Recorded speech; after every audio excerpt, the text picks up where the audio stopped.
Բարև ձեզ հարգելի հեռուստադիտողներ, Մեդինֆորմ հաղորդաշարն է եթերում, ես գտնվում եմ Աստղիկ բժշկական կենտրոնում, այստեղ եկել եմ զրուցելու կրծքավանդակի վիրաբուժության մասին, ընդհանրապես բժշկության զարգացման ակտիվ տեմպերը բերել են նրան, որ անհավանական թվացող փաստերը այսօր ռեալ իրականություն են, եւ մենք այսօր կզրուցենք հենց էնդոսկոպիկ եղանակով կատարվող, այսինքն շատ փոքր կտրվածքների միջոցով կատարվող կրծքավանդակի շրջանում իհարկե կատարվող վիրահատությունների մասին, նշեմ, որ էնդոսկոպիկ եղանակով նաև կատարվում են շատ բավականաչափ տարատեսակ հետազոտություններ, սակայն այսօր մենք ոչ թե կանրադառնանք հետազոտություններին, այլ հենց կատարվող վիրահատություններին։ Եվ ես սիրով զրուցելու եմ եկել Աստղիկ բժշկական կենտրոնի կրծքավանդակի վիրաբուժության բաժանմունքի ղեկավար Գևորգ Ոսկանյանի հետ։ Բարև բժիշկ։ Բարև ձեզ։ Շնորհակալ եմ ձեր բազմազբաղ ժամանակից Մեդինֆորմին հատկացնելու համար։ Ես էլ եմ շնորհակալություն հայտնում հնարավորություն ստեղծելու համար մեկնաբանելու այս ուղղությունը։ Շնորհակալ ենք, որ իսկապես ընդունեցիք մեր հրավերը եւ վստահ եմ շատերին է հետաքրքիր, թե ինչպես է կատարվում, որ փոքրիկ կտրվածքների միջոցով կատարվում են բավականին լայնածավալ վիրահատություններ, ընդ որում մեր նախնական զրույցի ընթացքում դուք պատմեցիք ինձ, որ վիրահատությունները կարող են ձգվել 1 ժամից մինչև 6 ժամ, 7 ժամ, այսինքն բավականին ծավալուն վիրահատություններ։ Խնդրեմ սկսենք մեր զրույցը նրանից, թե կրծքային վիրաբուժության մեջ էնդոսկոպիկ եղանակով ինչ վիրահատություններ են առհասարակ կատարվում։ Ուրեմն էնդոսկոպիկ վիրահատությունները դեռ շատ վաղուց աշխարհում, շատ վաղուց, այսինքն մի քանի տասնյակ տարի է որ կատարվում են։ Հայաստանում կոնկրետ կրծքավանդակի օրգանների համար էնդոսկոպիկ մեթոդը համեմատաբար նոր է կիրառվում, այսինքն 5-6 տարուց ոչ ավել, եւ սկսել է փոքր ծավալներից։ Մեր բաժանմունքը այսօր տիրապետում է ամբողջ ծավալին, այսինքն համարյա բոլոր վիրահատությունները, որոնք աշխարհում կատարվում են էնդոսկոպիկ եղանակով, Աստղիկ բժշկական կենտրոնի կրծքային վիրաբուժության բաժանմունքը տիրապետում է եւ բավականին մեծ քանակի պացիենտներ ունենք վիրահատված այս տարիների ընթացքում եւ անձնական փորձը բավականին մեծ, այսպես ասեմ, որ թորակոտոմիան եւ կրծքավանդակի թորակոսկոպիկը նշեմ, որ դա ձեր ասած էնդոսկոպիկ վիրահատությունն է, համեմատությամբ մեր մոտ թորակոտոմիան 1-2% է կազմում տարվա կտրվածքով, այսինքն 98%-ը կատարվում է թորակոսկոպիկ եղանակով, որը բավականին բարձր տոկոս է ժամանակակից բժշկությանը համահունչ լինելու համար։ Այ խնդրեմ նշեք այս վիրահատության առավելությունները եւ որ հիվանդությունների կամ որ օրգան համակարգերի հետ կարելի է այս եղանակով աշխատել։ Մենք հիմա խոսում ենք կրծքավանդակի օրգանների մասին, իհարկե տարբեր օրգանների վրա, որովայնի օրգաներում նույնպես աշխատում են էնդոսկոպիկ եղանակով, հոդերում են աշխատում էնդոսկոպիկ եղանակով, կրծքավանդակի բոլոր օրգանների, կերակրափողի, թոքերի։ Եթե վերցնենք բժշկի համար, որքանով է այս վիրահատությունը, արդյոք այն ավելի հեշտ է կատարել, քան բաց վիրահատությունը։ Երբ որ նոր ենք սկսում, մեր համար օրինակ դժվար է եղել, երբ որ տարիներ առաջ ես նոր էի սկսում վերապատրաստումներից հետո, քանի որ սովոր չէինք անելու, միշտ թվում էր թե ավելի հեշտ է բաց անել, բայց իրականում, երբ որ սկսում ենք տիրապետել, ավելի մատչելի եւ հասանելի է կրծքավանդակի տարբեր տեղերը, տեղամասերը, դժվար հասանելի տեղամասեր էնդոսկոպի համար, որովհետեւ ինքը ավելի մեծ հնարավորություն է տալիս եւ խոշորացման առումով եւ գործիքների հնարավորությունները գնալով զարգացել են եւ ավելի մեծ հնարավորություններ տալիս ավելի ճշգրիտ եւ մանրակրկիտ անել վիրահատությունները։ Խնդրեմ նշեք ամենատարածված խնդիրը, որ այս առումով դուք նկատում եք այսօր որն է կրծքավանդակի հենց վիրաբուժությանն առնչվելիս այ որ խնդիրն է, որ բավականին հաճախացել է եւ նոր անդրադառնանք այդ խնդրի առաջացմանը։ Վիրաբուժական տեսանկյունից եթե նայենք, վիրահատվող հիվանդների մեծ մասը կազմում են թոքի ուռուցքներով պացիենտները։ Ցավոք սրտի այդ պացիենտների քանակը տարեցտարի ավելանում է, այսինքն թոքի ուռուցքը Հայաստանում չի նահանջում եւ գնալով կարծում եմ, որ շատանում է։ Հիմնական երկու պատճառ կարող եմ նշել, որոնք շատ ակտուալ են, պատճառները իհարկե երկուսը չեն, շատ են, բայց երկու պատճառ, որոնք միգուցե նաև կառավարելի են, դա ծխելն է եւ աղտոտված օդը։ Երկու առումով էլ մենք գտնվում ենք վատ վիճակում։ Մեր ազգաբնակչության մեջ լուրջ հակածխախոտային քարոզություն ես կարծում եմ, որ չի իրականացվում, արդյունավետ չի։ Վերջին տարիներին փորձեցին, բայց ես չեմ տեսնում իմ շրջապատում այդ արդյունքը։ Միգուցե փոխեցին ծխախոտի տիպը, այո, անցան էլեկտրոնային։ Ես չեմ ուզում հիմա վերլուծենք էլեկտրոնային եւ այքոս կոչվածների կանցերոգեն ազդեցությունները, իհարկե կան հետազոտություններ, որ դրանք նույնպես կանցերոգեն են եւ ապահով չեն։ Եվ այդ թեման մի քիչ ավելի այլ թեմա է, բայց ընդհանրապես պետք չի ծխել, պետք է մի բան իմանալ, որ 60%-ով ծխելը բարձրացնում է թոքի քաղցկեղով հիվանդանալու հավանականությունը։ Եվ պետք չի նման ռիսկի գնալ եւ Նշվում է նաև կերակրափողի քաղցկեղը, որպես ինչու ոչ ծխելու հետևանքով առաջացած քաղցկեղի տեսակ համամիտ եք այս վարկածի հետ։ Այո, իհարկե, ծխախոտը ոչ միայն կերակրափողի, ստամոքսի եւ այլ օրգանների քաղցկեղների համար նույնպես հանդիսանում է պատճառ։ Այո։ Եվ եթե նշեցի կերակրափողը, ասեմ, որ կերակրափողի էնդոսկոպիկ վիրահատությունները իրանք բավականին բարդ ծավալուն վիրահատություններ են եւ աշխարհի շատ կլինիկաներում չի որ կիրառվում են, լավագույն կլինիկաներում են կիրառվում եւ մեր թիմին միացել է պրոֆեսոր Դանելյանը, ով արդեն 2 տարի է մեր թիմի հետ է աշխատում եւ շատ բարձր մակարդակի տիրապետում է կերակրափողի էնդոսկոպիկ վիրահատություններին։ Ես նույնիսկ մի քանի տարի առաջ աշխարհի լավագույն տասնյակի վիրաբույժների հետ եմ շփվել կերակրափողի եւ Հայաստանի մասշտաբով թե չեմ ուզում աշխարհի լավագույն վիրաբույժների հետ շփվել եմ Չինաստանում եւ այլ երկրներում առիթ եմ ունեցել տեսնելու վիրահատությունները համեմատելու ուզում եմ ասեմ որ Դանելյանը ոչնչով հետ չի մնում նույնիսկ այդ մակարդակի մրցակցությունից եւ այսօր մեծ հնարավորություն կա Հայաստանում որոնք նախկինում չենք ունեցել նման բարդ վիրահատությունները ժամանակակից մակարդակի եւ որակով հասանելի է դարձել մեր բնակչությանը, դա շատ մեծ առաջխաղացում է։ Բժիշկ քիչ առաջ նշեցիք, որ ծխելը, այո, եւ ոչ մաքուրոթը այն վնասակար գործոններն են, որոնք հիմնականում սպառնում են թոքային հիվանդություններին, ընդ որում ընդհանուր մինչեւ քաղցկեղին։ Երբ մարդը հասկանում է, որ շատ լուրջ խնդրի առջև է կանգնած թոքերի հետ կապված, անմիջապես կարողանում է թողնել ծխելը։ Ինչպես է որ մինչ այդ դա նրան չի հաջողվում եւ արդյոք իսկապես դուք նկատել եք որ հենց վիրահատությունից հետո դադարում են ծխել, այսինքն այդ կամքի ուժը գտնում են իրենց մեջ։ Մեծամասնության դեպքերում, այսինքն մոտ 80-90% դեպքերում այո։ Ես չի ասի կամքի ուժ են գտնում, պարզապես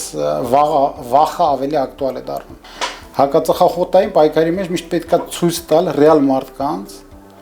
թե ծխելը ինչպիսի ծանր հետևանքների է բերում։ Եվ երիտասարդ տարիքից որ սկսում են ծխելը, իրանց աչքի առաջ պետքա լինի, այսինքն այդ քարոզչական բոլոր մեթոդները պետքա ճիշտ կիրառվեն, աշխարհը հասել է դրան։ Եվրոպական երկրներում, արևմտյան լուրջ երկրներում հիմա բավականին լավ արդյունք ունեն, հակածխախոտային պայքարի արդյունքում թոքի քաղցկեղը նվազել է։ Եվ նաև կանխարգելիչ առումով սկրինինգային հետազոտությունները վաղ հայտնաբերումով մահացությունն է պակասել։ Որքանով է ճիշտ այն միֆը, որ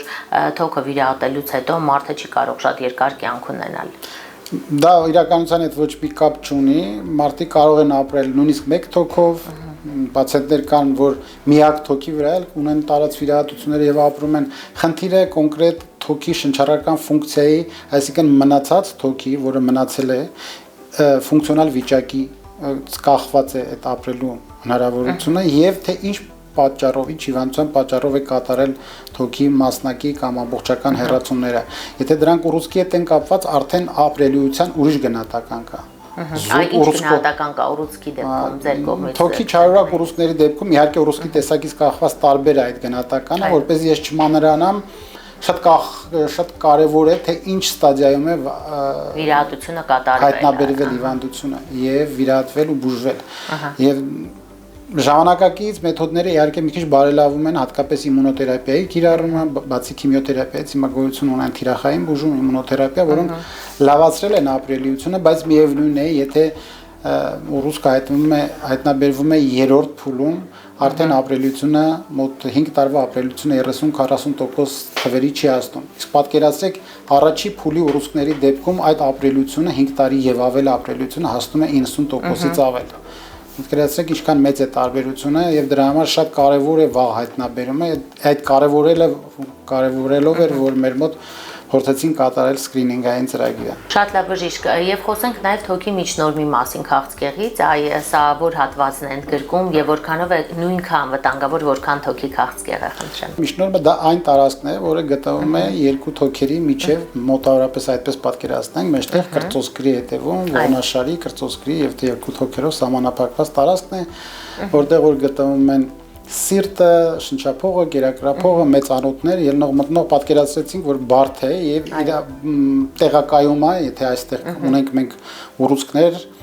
կամ կիստոզայլ գոյացություններ, տեղակայման առումով բարդ է, բայց փառք Աստծո մենք տիրապետում ենք նաեւ այդ բոլոր ուռուցքների էնդոսկոպիկ վիրահատության, սա դուք շեշտում եմ, եւ տարբեր մուտքերով, այսինքն երբեմն մենք կարող ենք նույնիսկ մուտքի ընտրությունը թողնել պացիենտին էսթետիկ տեսանկյունից ելնելով, քանի որ դա հատուկ օպցիա է, այսպես ասեմ, որ հնարավոր է որ տիրապետենք թե աչից, թե ձախից, թե պարանոցից, թե ներքևից սուբքսիֆոիդա, սաբքսիֆոիդա կոչվում, այսինքն բոլոր մուտքերին տիրապետում ենք եւ շատ բավականին բարդ վիրահատություններ սրտապարիկի մասնահատումով, անոթների երբեմն մասնահատումով հնարավոր է կատարել էնդոսկոպիկ եղանակով։ Ինչ վերաբերում է քաղցկեղին, կոնկրետ ուռուցքները, չարորակ ուռուցքները միշնորհումում ունեն իրենց ցուցումները վիրահատության, ավելի մեծ են, քան թոքի դեպքում, այսպես ասած, եթե չկա ինվազիա, այսինքն ներաճ այնպիսի օրգանի, որը հնարավոր չի հեռացնել։ Այսինքն շատ մեծ անոթներ իհարկե մեծանոթների դեպքում այստեղ մեզ օգնության հասնում են մեր սրտային եւ անոթային վիրաբույժներ։ Վերջերս ունենք կատարած շատ հաջող մի վիրահատություն վերին սիներակի ամբողջական հեռացումով, պրոթեզավորումով, ցիմոմայի T3 ցիմոմա շատ լավ արդյունքով։ Դեպքը բացառիկ էր։ Դեպքը բացառիկ էր նրանով, որ պացիենտին Գերմանիայում էին առաջարկել վիրահատությունը բավականին մեծ գնային տարբերությամբ, արդյունքները քննարկվել են նաև այն մասնագետների հետ, ովքեր որ Գերմանիայում խորհրդատվություն տվել էին եւ բոլորը գոհ են այդ արդյունքներից։ Հրաշալի է։ Բժիշկ, եւ վերջին հարցս, այ էնդոսկոպով կատարված վիրահատությունները եւ բաց մեծ կտրվածքներով կատարված կրծքավանդակի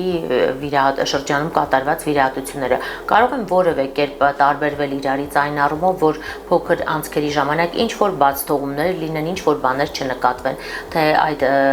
վիդեո սարքավորումը ամեն ինչ էկրանին այնքան մանրակրկիտ է ցույց տալիս, որ բացառվում է բաց թողումը։ Դուք համապատասխանեցիք հարցին, հակառակը, երբ որ բաց վիրահատություն է կատարվում, աչքը ավելի լավ չի կարող տեսնել, քան վիդեոկամերա, տեսախցիկը, որը ցույց է տալիս մոնիտորի վրա, որովհետև մոնիտորի վրա մենք միշտ խոշորացրած ենք պատկերը տեսնում։ Եվ շատ ավելի, այո, ես մի քիչ առաջ շեշտեցի, դա առավելություն է նույնիսկ, ոչ թե թերություն է, որ լավ չենք տեսնում։ Ժողովուրդը մեջ ընդունված է, որ փոքր ծակով կարող է լավ չտեսեն, հակառակը, փոքր անցքով մտցվում է տեսախցիկ, որը մի քանի անգամ խոշորացրած է ցույց տալիս եւ շատ ավելի լավ է երևում։